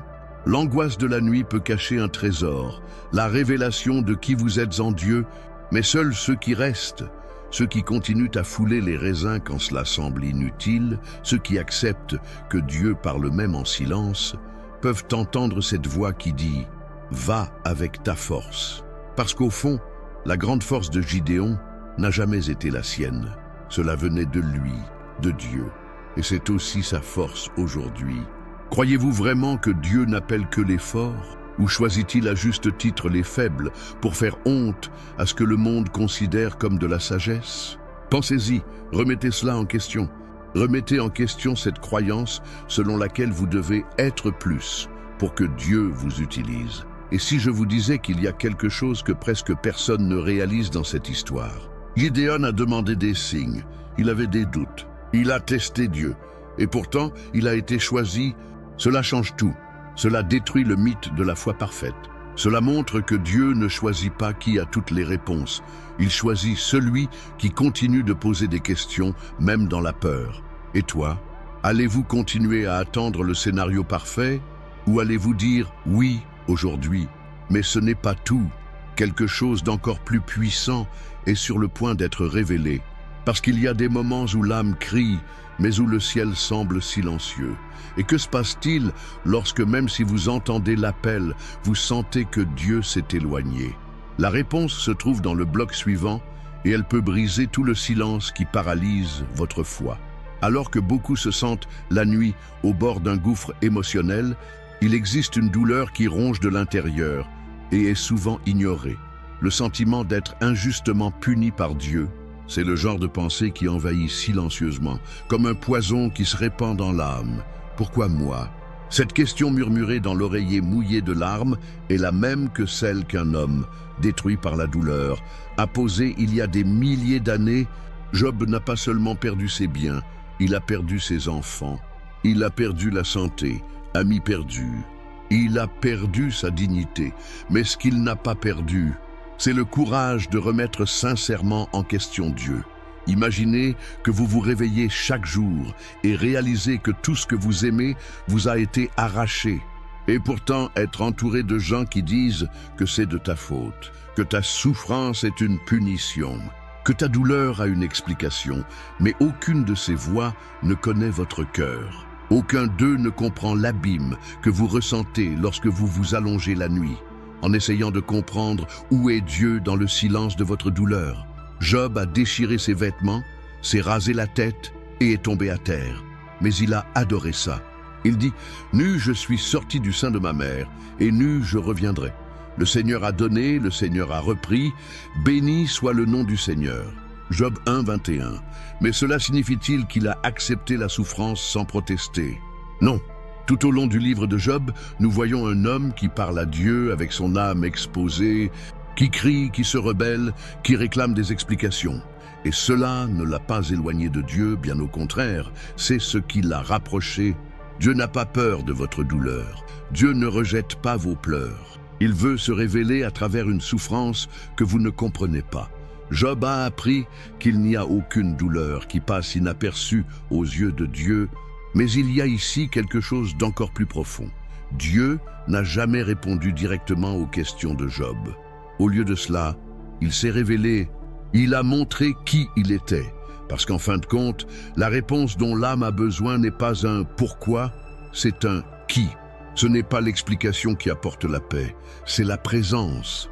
Combien de fois avez-vous cherché des réponses à la douleur que vous portez? Combien de nuits avez-vous passé à essayer de comprendre pourquoi certaines choses vous sont arrivées? Vous êtes-vous déjà demandé si Dieu regardait quand tout s'effondrait? Et si je vous disais que votre douleur n'est pas une punition, mais un portail, qu'il ne s'agit pas de l'absence de Dieu, mais de l'espace où il se manifestera comme jamais auparavant? Est-ce vraiment un manque de foi, ou êtes-vous plus proche de la révélation que vous ne le pensez? Respirez profondément. Permettez-vous de ressentir ce message, parce que lorsque Job a enfin vu Dieu, il a déclaré « Autrefois, je ne te connaissais qu'en entendant, mais maintenant mes yeux te voient. » Job 42, 5. Ce n'était plus de la théorie, c'était une expérience, il n'avait plus besoin d'explication. Il avait trouvé la présence, et c'est ce qui pourrait vous arriver maintenant, ce soir. L'angoisse que vous portez peut être le terrain sur lequel Dieu construira la révélation la plus profonde de votre vie. Peut-être qu'on vous a appris que remettre en question est un péché. Ce sentiment de douleur est une faiblesse, que la vraie foi ravale les larmes et reste ferme, mais ce n'est pas un évangile. Le véritable évangile est celui d'un Dieu qui pleure avec vous. Cela vous rencontre au milieu de la tempête, qui répond à ton cri, non pas avec des phrases toutes faites, mais avec une présence réelle. Si ce message confronte ce que vous avez toujours cru à propos de la souffrance, écrivez dans les commentaires « Je ne veux pas de réponse, je veux ta présence, Seigneur ». Ce n'est pas seulement un commentaire, c'est une déclaration d'abandon, de véritable recherche. Ne faites pas taire votre douleur avec des phrases religieuses. Amenez-la à ses pieds, parce que lorsque l'on s'autorise à voir Dieu avec les yeux de son âme, même la souffrance prend un nouveau sens. Et voici la partie la plus étonnante de cette histoire. Même après tout ce que Job a enduré, Dieu ne s'est pas contenté de le restaurer. Il l'a honoré. Il a donné à Job 2 fois plus que ce qu'il avait perdu. Mais le plus grand cadeau n'était pas la bénédiction matérielle, C'était le niveau d'intimité que Job avait atteint avec son père. La suite pourrait transformer sa vie pour toujours. Alors que beaucoup se sentent la nuit au bord d'un gouffre émotionnel, il existe une douleur qui ronge de l'intérieur et est souvent ignorée. Le sentiment d'être injustement puni par Dieu. C'est le genre de pensée qui envahit silencieusement, comme un poison qui se répand dans l'âme. Pourquoi moi? Cette question murmurée dans l'oreiller mouillé de larmes est la même que celle qu'un homme, détruit par la douleur, a posée il y a des milliers d'années. Job n'a pas seulement perdu ses biens, il a perdu ses enfants, il a perdu la santé. Ami perdu, il a perdu sa dignité. Mais ce qu'il n'a pas perdu, c'est le courage de remettre sincèrement en question Dieu. Imaginez que vous vous réveillez chaque jour et réalisez que tout ce que vous aimez vous a été arraché. Et pourtant, être entouré de gens qui disent que c'est de ta faute, que ta souffrance est une punition, que ta douleur a une explication. Mais aucune de ces voix ne connaît votre cœur. Aucun d'eux ne comprend l'abîme que vous ressentez lorsque vous vous allongez la nuit, en essayant de comprendre où est Dieu dans le silence de votre douleur. Job a déchiré ses vêtements, s'est rasé la tête et est tombé à terre, mais il a adoré ça. Il dit « Nu, je suis sorti du sein de ma mère, et nu, je reviendrai. » Le Seigneur a donné, le Seigneur a repris. Béni soit le nom du Seigneur. Job 1,21. Mais cela signifie-t-il qu'il a accepté la souffrance sans protester? Non. Tout au long du livre de Job, nous voyons un homme qui parle à Dieu avec son âme exposée, qui crie, qui se rebelle, qui réclame des explications, et cela ne l'a pas éloigné de Dieu, bien au contraire, c'est ce qui l'a rapproché. Dieu n'a pas peur de votre douleur. Dieu ne rejette pas vos pleurs. Il veut se révéler à travers une souffrance que vous ne comprenez pas. Job a appris qu'il n'y a aucune douleur qui passe inaperçue aux yeux de Dieu. Mais il y a ici quelque chose d'encore plus profond. Dieu n'a jamais répondu directement aux questions de Job. Au lieu de cela, il s'est révélé. Il a montré qui il était. Parce qu'en fin de compte, la réponse dont l'âme a besoin n'est pas un « pourquoi », c'est un « qui ». Ce n'est pas l'explication qui apporte la paix, c'est la présence. Combien de fois avez-vous cherché des réponses à la douleur que vous portez? Combien de nuits avez-vous passé à essayer de comprendre pourquoi certaines choses vous sont arrivées? Vous êtes-vous déjà demandé si Dieu regardait quand tout s'effondrait? Et si je vous disais que votre douleur n'est pas une punition, mais un portail? Qu'il ne s'agit pas de l'absence de Dieu, mais de l'espace où il se manifestera comme jamais auparavant. Est-ce vraiment un manque de foi? Ou êtes-vous plus proche de la révélation que vous ne le pensez? Respirez profondément. Permettez-vous de ressentir ce message. Parce que lorsque Job a enfin vu Dieu, il a déclaré « Autrefois, je ne te connaissais qu'en entendant, mais maintenant mes yeux te voient. » Job 42, 5. Ce n'était plus de la théorie, c'était une expérience. Il n'avait plus besoin d'explication. Il avait trouvé la présence. Et c'est ce qui pourrait vous arriver maintenant, ce soir. L'angoisse que vous portez peut être le terrain sur lequel Dieu construira la révélation la plus profonde de votre vie. Peut-être qu'on vous a appris que remettre en question est un péché. Ce sentiment de douleur est une faiblesse, que la vraie foi ravale les larmes et reste ferme. Mais ce n'est pas un évangile. Le véritable évangile est celui d'un Dieu qui pleure avec vous. Cela vous rencontre au milieu de la tempête, qui répond à ton cri, non pas avec des phrases toutes faites, mais avec une présence réelle. Si ce message confronte ce que vous avez toujours cru à propos de la souffrance, écrivez dans les commentaires « Je ne veux pas de réponse, je veux ta présence, Seigneur ». Ce n'est pas seulement un commentaire, c'est une déclaration d'abandon, de véritable recherche. Ne faites pas taire votre douleur avec des phrases religieuses. Amenez-la à ses pieds. Parce que lorsque l'on s'autorise à voir Dieu avec les yeux de son âme, même la souffrance prend un nouveau sens. Et voici la partie la plus étonnante de cette histoire. Même après tout ce que Job a enduré, Dieu ne s'est pas contenté de le restaurer. Il l'a honoré. Il a donné à Job 2 fois plus que ce qu'il avait perdu, mais le plus grand cadeau n'était pas la bénédiction matérielle. C'était le niveau d'intimité que Job avait atteint avec son Père. La suite pourrait transformer sa vie pour toujours. La douleur de la peur de l'avenir est comme un écho qui traverse la nuit, murmurant au cœur que le pire est à venir. Et le silence du petit matin, lorsque tout le monde dort et que le monde ralentit, devient la scène où ces incertitudes crient le plus fort. Il y a des gens, en ce moment même, allongés dans des lits devenus des prisons, emprisonnés non pas par les barreaux, mais par leurs pensées. Réflexion sur les factures à payer demain, les examens médicaux qui seront livrés la semaine prochaine, les décisions qui ne peuvent plus être reportées. Et au milieu de ce chaos interne, une question résonne. Et si ça ne marche pas? La vérité est que beaucoup d'entre nous sont plus coincés dans la peur que dans l'avenir lui-même. La peur paralyse, étouffe, nous tient en otage d'un lendemain qui n'est même pas encore arrivé. C'est lors de ce genre de nuit pleine d'incertitudes que Dieu a appelé un homme ordinaire à quelque chose d'extraordinaire. Abraham n'était pas un guerrier, ce n'était pas un roi. Il n'avait ni armée, ni palais, ni partisans. C'était juste un homme avec une famille, avec des dilemmes et des insécurités comme les vôtres. Et c'est précisément dans ce scénario, sans garantie et sans contrôle, que Dieu s'est révélé à lui avec une parole qui allait changer non seulement son parcours, mais l'histoire de l'humanité. Genèse 12, 1 dit « L'Éternel dit à Abraham, « Sors de ton pays, de ta parenté et de la maison de ton père, vers le pays que je te montrerai. » Comme ce serait fou aujourd'hui si quelqu'un entendait clairement cela de la part de Dieu et laissait tout tomber sans connaître sa destination. Et pourtant, c'est exactement ce qu'Abraham a fait. Il agissait par la foi et non par la certitude, à cause de la confiance accordée à celui qui l'appelait, pas à cause de la clarté de sa destination. Mais avant de romancer cette attitude, nous devons comprendre la douleur qui se cache derrière l'obéissance. Abraham n'a pas reçu de carte. Dieu n'a pas dit « Allez en Canaan ». Il a juste dit « Va vers le pays et je te le montrerai ».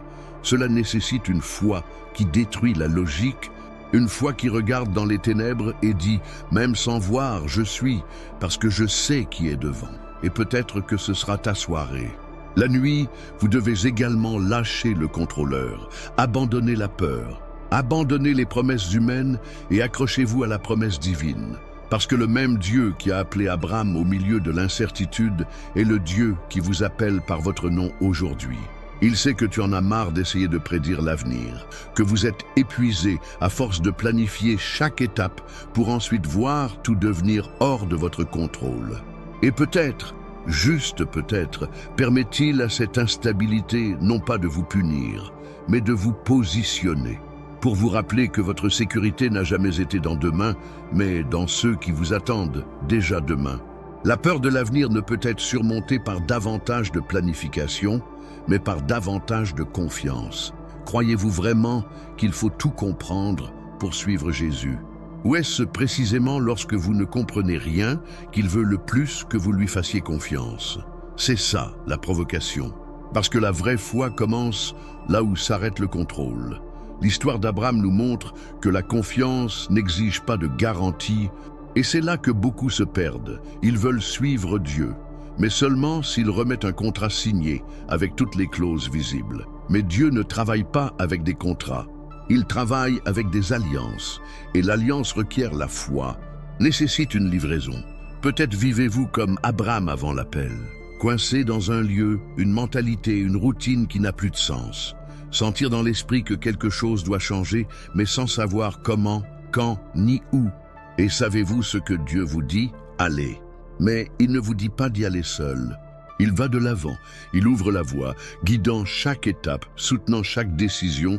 Et si vous faites confiance, vous découvrirez que le destin est bien meilleur que tout ce que vous auriez choisi seul.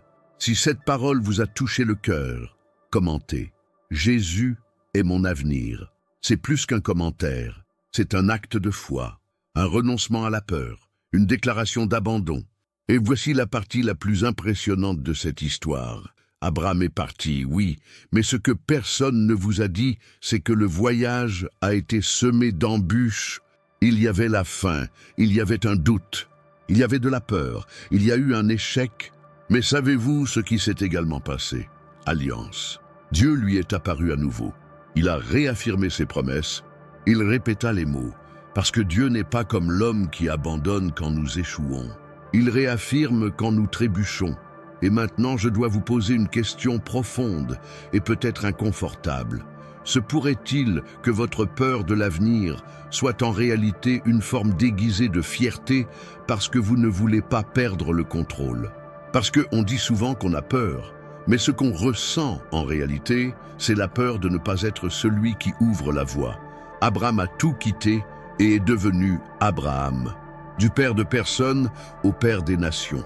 Mais le processus entre l'appel et l'accomplissement a été semé de nuits sombres, exactement comme ce soir pourrait être pour vous.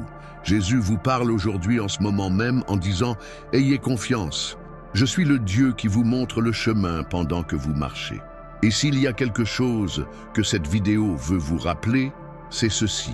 La foi n'a pas besoin d'un chemin visible. Elle a juste besoin d'une voix audible. Avez-vous entendu?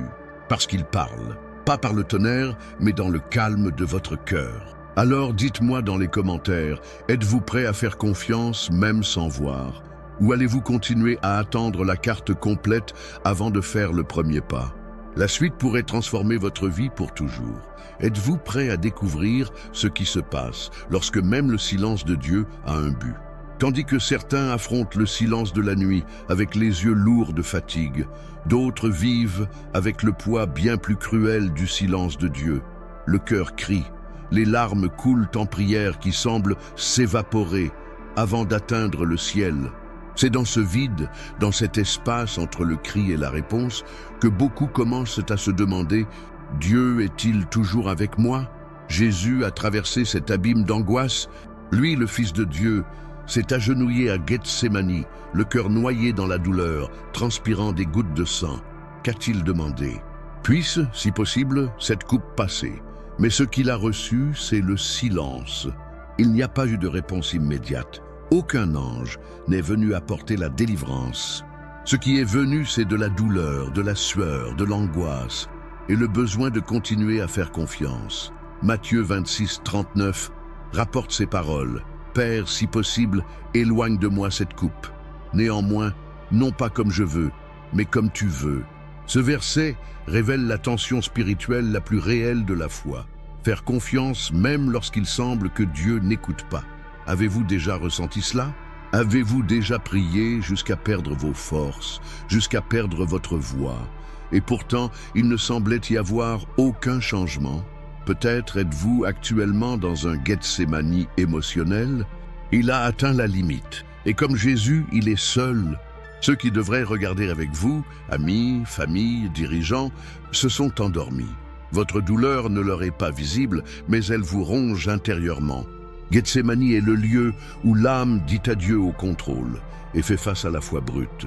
C'est là que vous découvrez si vous croyez en Dieu, ou simplement à l'idée d'un Dieu qui répond rapidement. Car c'est dans ce lieu d'abandon humain que Dieu construit une foi qui ne dépend pas de sensations, mais de convictions. Jésus savait que le Père était toujours là, même sans réponse. Et c'est cette certitude qui l'a conduit jusqu'à la croix et au-delà. Nous confondons souvent l'absence de réponse avec l'absence de Dieu. Mais le silence signifie-t-il l'abandon? Ou le silence est-il réellement le champ où se forge la vraie foi? Les gens disent « si Dieu n'a pas répondu, c'est parce qu'il ne veut pas ». Mais cette croyance limite peut-être votre espoir. Et si, en fait, il vous fortifiait simplement dans l'invisible? Et si son silence n'était pas une punition, mais une préparation? Jésus n'a pas quitté Gethsémani avec une réponse. Il est reparti avec une décision, faire confiance, même sans comprendre. Gethsémani est l'endroit où le ciel semble muet, mais l'esprit parle dans l'âme. Vous n'avez pas besoin d'entendre Dieu pour savoir qu'il est là. Vous devez vous rappeler que dans l'obscurité, Jésus a aussi pleuré et il n'a pas été abandonné. Vous non plus. Si vous avez déjà pensé que Dieu vous a abandonné simplement parce que vous n'avez pas répondu, commentez maintenant. Je choisis de faire confiance, même en silence. Ce simple acte peut être la première étape pour briser ce mensonge spirituel qui vous emprisonne. Jésus vous parle même lorsque tout semble silencieux. Mais qu'en est-il lorsque le monde entier semble avancer, alors que vous êtes toujours coincé au même endroit, sans direction, sans sens? Préparez-vous, car ce qui va suivre sera directement confronté à ce vide. Les murs froids des cellules faisaient écho non seulement au silence de la prison, mais aussi au bruit d'un cœur lésé. Joseph, l'homme qui avait rêvé d'honneur, n'était plus qu'un criminel, condamné non pour ses erreurs, mais pour son intégrité. Il avait dit non au péché. Il avait choisi d'honorer Dieu en résistant à la femme de Potiphar, mais sa récompense était toujours la prison. Cela a blessé non seulement sa liberté, mais aussi sa foi. Comment pouvons-nous accepter que faire ce qu'il faut peut aussi nous mener au plus bas? Combien de fois avez-vous ressenti cela? Puni pour avoir agi honnêtement, rejeté pour avoir dit la vérité, accusé alors qu'il voulait juste obéir à Dieu. C'est une douleur silencieuse, une blessure qui saigne à l'intérieur de l'âme. Le sentiment d'injustice n'est pas seulement une révolte contre ce qui t'a été fait, c'est le cri silencieux de ceux qui regardent vers le ciel et demandent « Dieu, pourquoi as-tu permis cela? Où est la justice de ton royaume ?» L'âme réclame des réponses lorsque la vie semble tourner le dos à ceux qui décident de vivre dans la droiture. Mais quelque chose d'impressionnant se passe dans ce donjon. Dans Genèse 39, 21, il est écrit « L'Éternel était avec Joseph. Il lui témoigna sa bonté et lui accorda grâce aux yeux du principal geôlier. Même dans les ténèbres, Dieu était là. Même s'il ne méritait pas d'être là, José n'était pas seul. Ce qui semblait être une fin n'était qu'un détour sur le chemin d'un objectif bien plus grand. Dieu n'oublie pas ceux qui ont été fidèles dans l'anonymat. Le silence de Dieu n'est pas absence, c'est construction.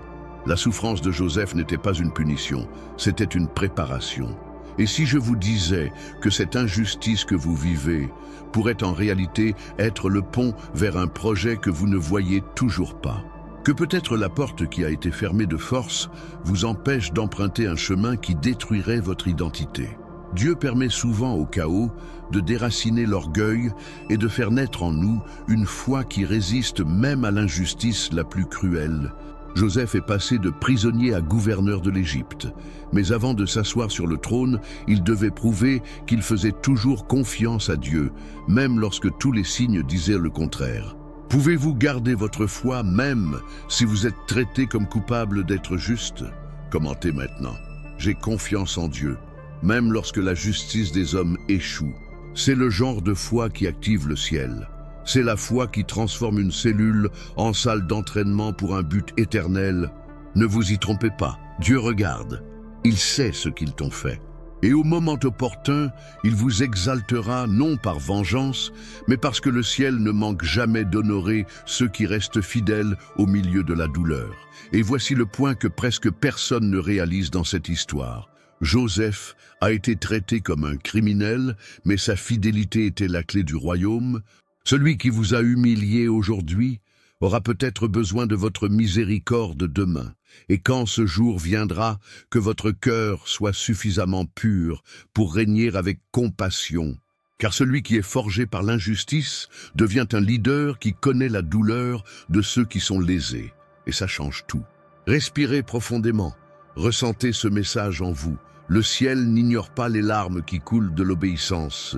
Votre cri ne sera pas oublié. Dieu est juste, même si le monde est cruel.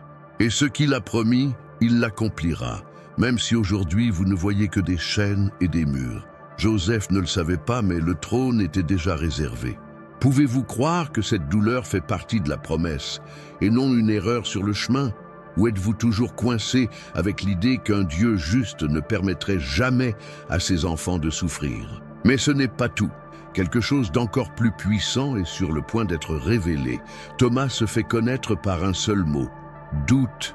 Mais ce que personne ne commente, c'est ce que cache ce doute. Thomas avait le cœur blessé. Il avait vu son maître traîné, crucifié, humilié. Il avait ressenti la douleur de perdre quelqu'un qui lui donnait un but. Lorsque les disciples dirent « Nous avons vu le Seigneur », il ne put le supporter. Ce n'était pas de l'incrédulité, c'était de la légitime défense. C'était un cri de douleur déguisé en scepticisme. « Si je n'y touche pas, je n'y croirai pas. » Il voulait ressentir.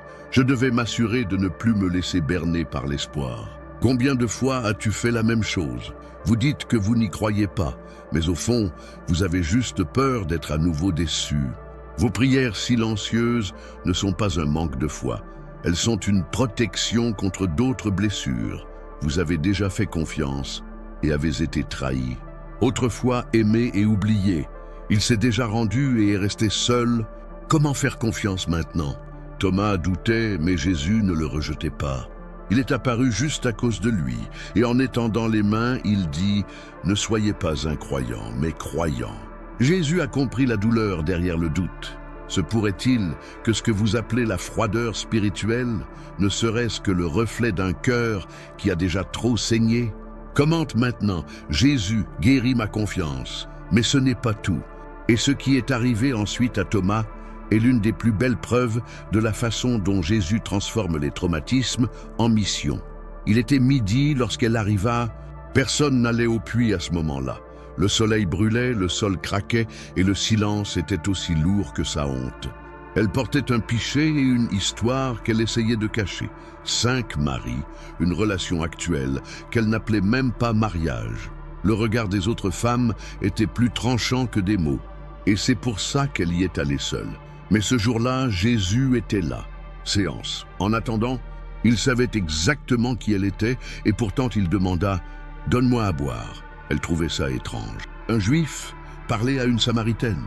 Il ne devrait même pas la toucher. Mais Jésus n'a pas vu sa réputation. Il a vu sa soif. Vous prétendez également que tout va bien. Il sourit sur les photos, interagit en groupe, mais pleure en secret. Vous allez à l'église, mais évitez les relations profondes. Parce que vous savez que si quelqu'un vous voit vraiment, il pourrait vous rejeter. Mais Jésus vous parle maintenant et dit « Je te vois, je sais qui tu es. Et pourtant, je veux te donner de l'eau vive. Il n'est pas venu pour jeter des pierres. Il est venu étancher la soif de votre âme. Il connaît votre histoire. Et pourtant, il s'assoit à côté de vous, au milieu du désert, dans le feu de la honte, juste pour dire « Celui qui boit l'eau que je lui donne n'aura plus jamais soif. » Et maintenant, je vous mets au défi d'être vulnérable. Avez-vous le courage d'admettre que votre âme est sèche? Commentaire. Jésus, donne-moi à boire. Mais et si je vous disais que ce que Jésus lui a révélé lors de cette réunion est quelque chose que peu de gens ont vraiment compris? La brise matinale était froide, mais le cœur de cette femme brûlait d'angoisse. Elle était là, au milieu du temple, entourée Dieu qui la regardait non pas avec compassion, mais avec condamnation.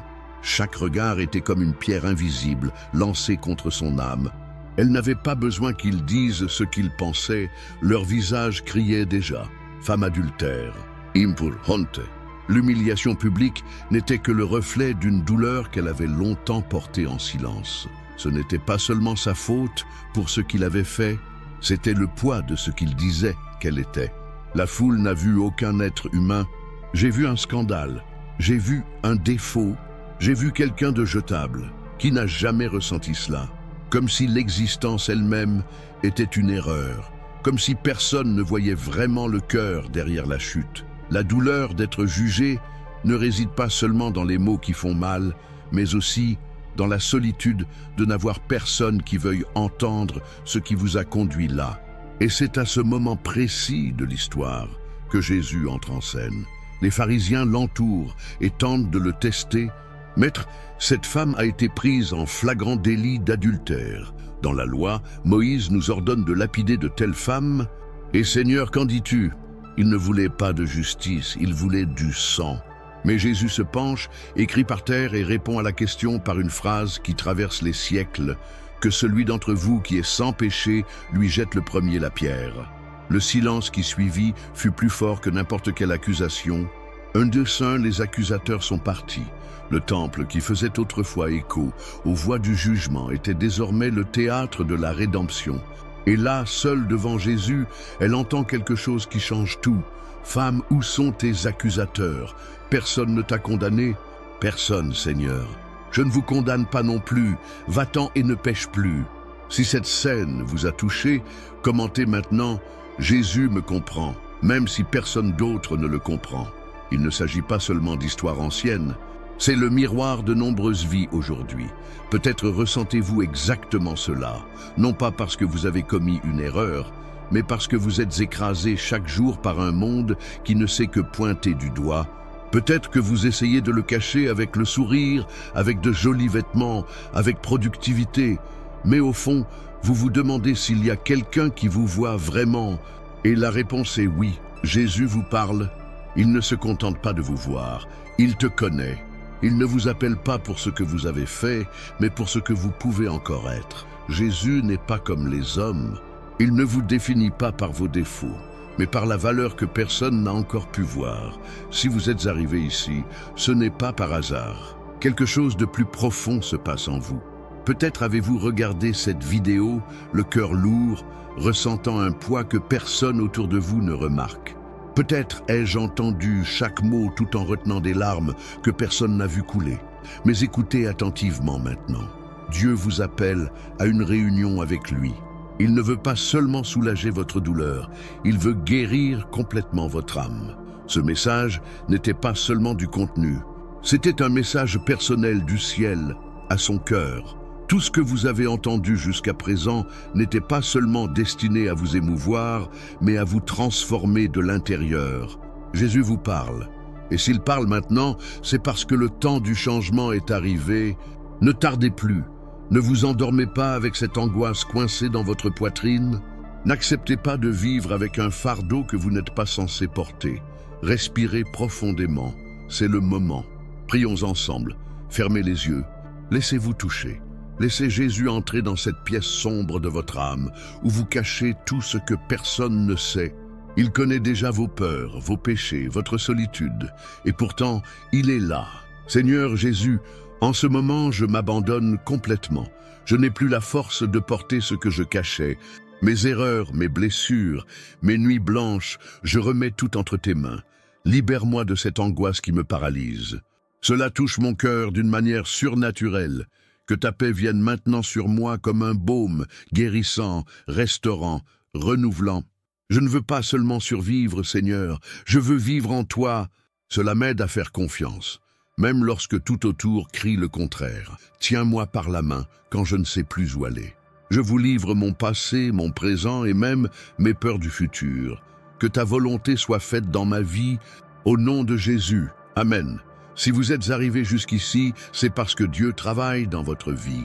Ce n'est pas une coïncidence. C'est le but, ça s'appelle. C'est une réponse à la prière. Et vous savez ce qui est le plus puissant?